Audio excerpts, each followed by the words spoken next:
आज मेरे घर के सामने से 10 से 15 बच्चे बस घूमते भागते ऐसे निकल रहे थे। तभी मैं घर से बाहर निकला तो उनमें से कुछ बच्चों ने मुझे पहचान लिया। वो मेरे पास आए और बोले, आप मिडिल एजुकेशन वाले भैया हैं? मैं बोला हाँ। बोले, भैया एक काम कीजिए, जो आप मॉडल पेपर मेरे लिए प्रोवाइड करा रहे हैं ना, हिंदी का जो आपने प्रोवाइड कराया, भैया हमने उसे बहुत अच्छे से प्रिपेयर कर लिया। प्लीज इसका पीडीएफ दे दो ना हमें। मैं बोला हाँ टेंशन मत लो, मैं पीडीएफ दे दूंगा यार, तुमको सेंड कर दूंगा। उन्होंने जबरदस्ती अपना नंबर मेरे फोन में लिखा है। बोला भैया प्लीज लिख लो तभी मैं जाऊंगा। एंड फाइनली मैंने उनका नंबर सेव किया और अब उनको थोड़ी देर से पीडीएफ भेज दूंगा। उन्होंने जाते जाते पता है मेरे से क्या बोला?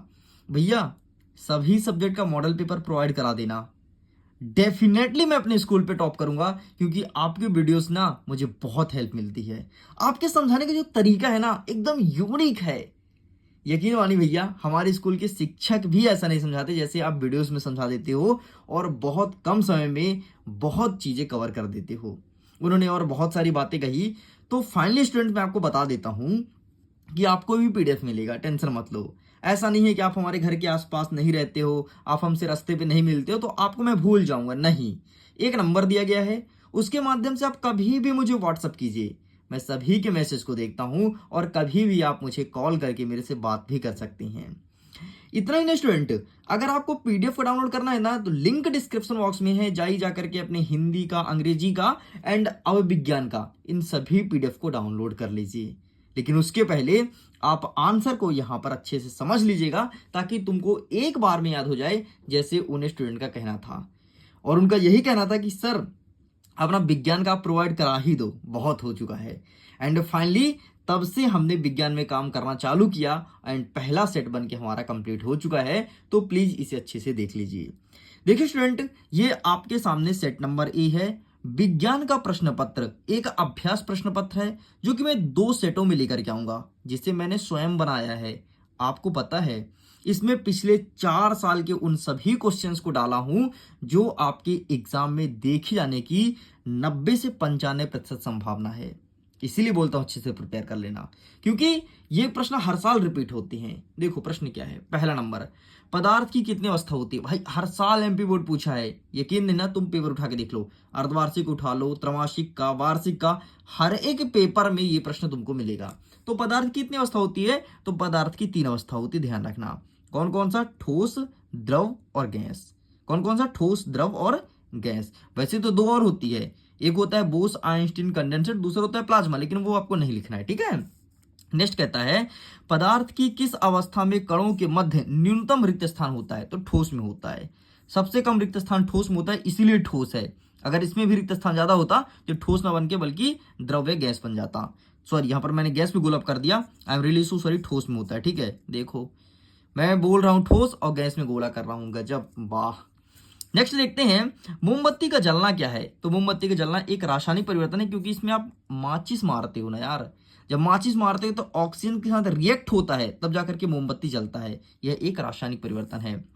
नेक्स्ट, केंद्रक के आधार पर कोशिका कितने प्रकार का होता है? तो कोशिका 2 प्रकार के होते हैं। कौन कौन से? एक होता है प्रोकैरियोटिक और दूसरा होता है यूकैरियोटिक। ध्यान रखना, केंद्रक के आधार पर कोशिका 2 प्रकार का होता है, प्रोकैरियोटिक कोशिका और यूकैरियोटिक कोशिका। नेक्स्ट, प्रकाश संश्लेषण के लिए किस गैस की आवश्यकता है? भाई अगर कार्बन डाइऑक्साइड नहीं होगा तो प्रकाश संश्लेषण क्रिया होगा ही नहीं, तो कार्बन डाइऑक्साइड गैस इंपॉर्टेंट है। अरे यार, ठीक वैसे ही कि मनुष्य ऑक्सीजन लेता है, कार्बन डाइऑक्साइड छोड़ता है, पेड़ पौधे कार्बन डाइऑक्साइड गैस लेते हैं, ऑक्सीजन छोड़ते हैं, तो प्रकाश संश्लेषण कौन करेगा? पेड़ पौधे करेंगे ना। तो किसकी? ऑक्सीजन की उपस्थिति, सॉरी कार्बन डाइऑक्साइड की उपस्थिति में। अगर मनुष्य होता तो ऑक्सीजन की उपस्थिति में करता, ध्यान रखना। नेक्स्ट, पृथ्वी पर समय के मापन का आधार क्या है? तो पृथ्वी की गति है। भाई पृथ्वी की गति के माध्यम से हम बता पाते हैं कि 1 दिन हो गया, कि 1 साल हो गया है, या 6 साल हो गया। पृथ्वी गति करना बता पाते हैं। अगर ये गति करना बंद कर दे तो हम ऐसे स्थिर रहेंगे, ना तो हमारे दिन होगा ना तो रात होगा, कुछ नहीं होना भाई। ऐसे ही तुम्हारे यहाँ अगर उंजीला तो उंजीला ही रहेगा, अंधेला तो अंधेला ही रहेगा। ये सब पृथ्वी की गति के कारण होता है। चलिए आगे बढ़ते हैं, रिक्त स्थान की पूर्ति कीजिए। पहला नंबर कहता है, डैश डैश डैश डैश प्रक्रम से गैसीय पदार्थ सीधे ठोस अवस्था में आता है। किस प्रक्रम से? इसे कहते हैं ऊर्ध्वपातन। क्या कहते हैं? ऊर्ध्वपातन। आपको पता है, इसका अच्छा एग्जाम्पल है कपूर लेना। कपूर, ठीक है, कपूर जिसको पूजक थाली में रखते हैं, कपूर लेना और जला देना तुम, तो कपूर तुम्हारा सीधे ठोस से और गैस बन जाएगा। जिसने कपूर नहीं देखा तो अपने मम्मी पापा से पूछ लेना, बोलना चलो कपूर एक तो खरीद के दिखा दो, और तुम अभी जाओ वीडियो को रोको, कपूर लेके आओ और प्रयोग कर लो। लेकिन रुको जरा, अभी मत जाना, पहले पढ़ लो फिर जाता। ठीक है, नेक्स्ट देखते हैं 25 डिग्री सेल्सियस पर जल की भौतिक अवस्था क्या होती है। अगर तुम्हारा जल 25 डिग्री सेल्सियस पर है तो द्रव अवस्था में पाई जाएगी। ठीक, ठोस नहीं बनती है, ना तो गैस बनेगी, द्रव अवस्था में रहती है। नेक्स्ट कहता है डैश डैश डैश तत्व या यौगिक हो सकता है तो शुद्ध पदार्थ। शुद्ध पदार्थ आपको कुछ भी हो सकता है, तत्व भी हो सकता है या फिर यौगिक भी हो सकता है। ठीक है, इन सब का पीडीएफ मिलेगा, लिंक डिस्क्रिप्शन बॉक्स में है, विथ सॉल्यूशन पीडीएफ को डाउनलोड कर सकते हो। चौथा नंबर कहता है बिलियन एक डैश डैश का मिश्रण है तो बिलियन एक समांगी मिश्रण है। समांगी, समांगी, समांगी का मतलब होता है जिसमें बराबर मात्रा में पदार्थ डला हो। जैसे अगर एक गिलास पानी में 1 चम्मच शक्कर चाहिए तो 1 चम्मच ही डला हो, फिक्स क्वांटिटी हो, उसे कहते हैं समांगी। नेक्स्ट कहता है गुणसूत्र डैश डैश के बने होते हैं तो गुणसूत्र बने होते हैं आपके डीएनए के। डीएनए मतलब डी राइब्रोस न्यूक्लिक एसिड। ठीक, इसे कहते हैं डीएनए।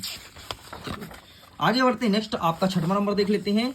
प्लास्टिड्स डैश डैश प्रकार की होती है तो 3 प्रकार की होती है प्लास्टिड्स। प्लास्टिक नहीं, ध्यान से देख लो, प्लास्टिड्स है। ठीक, आइए सही जोड़ी मिलाते हैं। ठोस का सीधे गैस में परिवर्तन क्या कहलाएगा, तो इसका मिला दो ऊर्ध्वपातन। ठीक, ठोस का सीधे गैस में परिवर्तन ऊर्ध्वपातन, कपूर अच्छा उदाहरण है। कार्बन, कार्बन का हो जाएगा सी, तो ये हो जाएगा आपका दूसरा नंबर। नेक्स्ट क्या कहता है इलेक्ट्रॉन, इलेक्ट्रॉन का हो जाएगा आपका ऋणावेशित। इलेक्ट्रॉन हमेशा ऋणावेशित होता है। ठीक है, इलेक्ट्रॉन, प्रोटॉन, न्यूट्रॉन। जो प्रोटॉन होता है वो हमेशा धनावेशित होता है और जो न्यूट्रॉन होता है वो ना तो ऋण होता है ना तो धन होता है। नेक्स्ट लाइसोसोम, लाइसोसोम को क्या कहते हैं भाई, आत्मघाती थैली कहते हैं या आत्महत्या की थैली। यहाँ पर कौन मरता है आपको पता है, आरबीसी और डब्ल्यूबीसी की डेथ होती है कहां पर, लाइसोसोम में। बाकी आगे हम पढ़ाएंगे, इसके क्वेश्चंस भी हैं आपके एग्जाम के लिए।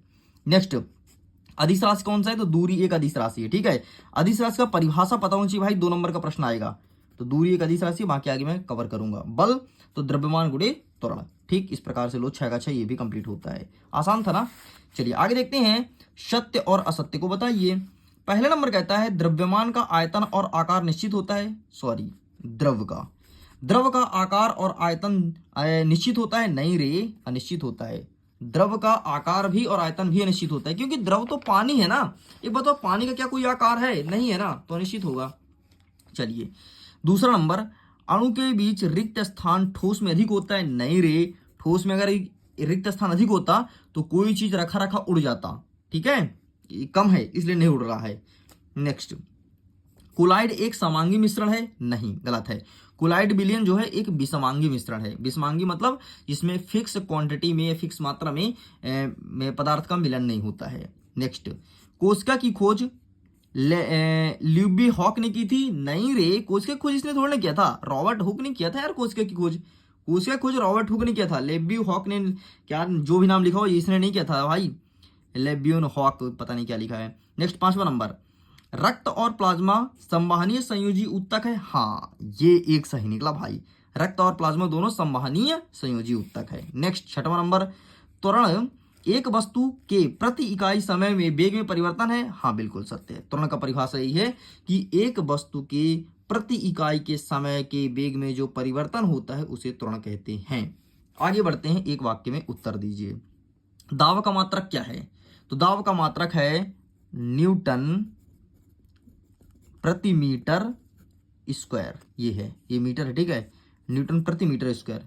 दाब को परिभाषित कीजिए, तो एकांक क्षेत्रफल पर आरोपित बल को दाब कहते हैं। लिख लेना यार। ठीक है, फिर से बोल रहा हूं, लिखो, एकांक क्षेत्रफल पर आरोपित बल को दाब कहते हैं। नेक्स्ट, एक गाड़ी का ऑडोमीटर क्या मापता है, तो ऑडोमीटर बताता है चली गई दूरी, मतलब गाड़ी कितनी चली है, तो चली गई दूरी बताता है ऑडोमीटर। वेग में प्रति सेकंड होने वाली कमी को क्या कहते हैं, तो मंदन कहते हैं। अगर वेग में 1 सेकंड में कमी आ रही है, फिर कमी आ रही है, फिर कमी आ रही है, फिर कमी आ रही है, मतलब कोई चीज धीरे हो रहा है, मंदा हो रहा है, उसे मंदन कहते हैं। नेक्स्ट, प्रकाश संश्लेषण के लिए आवश्यक गैस, तो CO2। नेक्स्ट, नारियल का रेशा किस ऊतक का बना होता है। ठीक है, ये क्या लिखा है, इट्स टू अ क्लॉक। भाई ये पता नहीं क्या है, हटाओ इसे। ठीक है, तो ये किस ऊतक का बना होता है, तो यहां पर मैं लिख देता हूं एस्क्लेरेनाकाइमा ऊतक होता है, लेकिन मैं लिख देता हूं ताकि तुमको दिख जाए। एस्क्लेरेनाकाइमा एस्क्लेडेन कायमा उत्तक, ठीक, इस उत्तक का बना होता है भाई, देख लो। चलिए नेक्स्ट कहता है 6वां नंबर, निम्नलिखित तापमान पर जल की भौतिक अवस्था क्या होगी। जल की भौतिक अवस्था क्या होगी भाई, बताना है कि 250 डिग्री सेल्सियस पर होगा तो पानी क्या होगा और 100 डिग्री सेल्सियस पर पानी क्या होगा। ठीक है, तो इसका आंसर हम नेक्स्ट पार्ट के वीडियो में कवर करेंगे, प्रश्न क्रमांक 6 से लेकर के आगे के उत्तर को। तो वीडियो पसंद आए तो वीडियो को लाइक कीजिए, अपने दोस्तों के साथ शेयर कीजिएगा। अगर पहली बार चैनल को सब्सक्राइब जरूर कीजिएगा। ये हमारा पार्ट नंबर 1 है, जल्द ही आपके इसी यूट्यूब चैनल पर पार्ट नंबर 2 देखने को मिलेगा। ओके स्टूडेंट्स, सो मैं वीडियो को एंड करता हूँ, जल्द ही मिलते हैं नेक्स्ट पार्ट के साथ।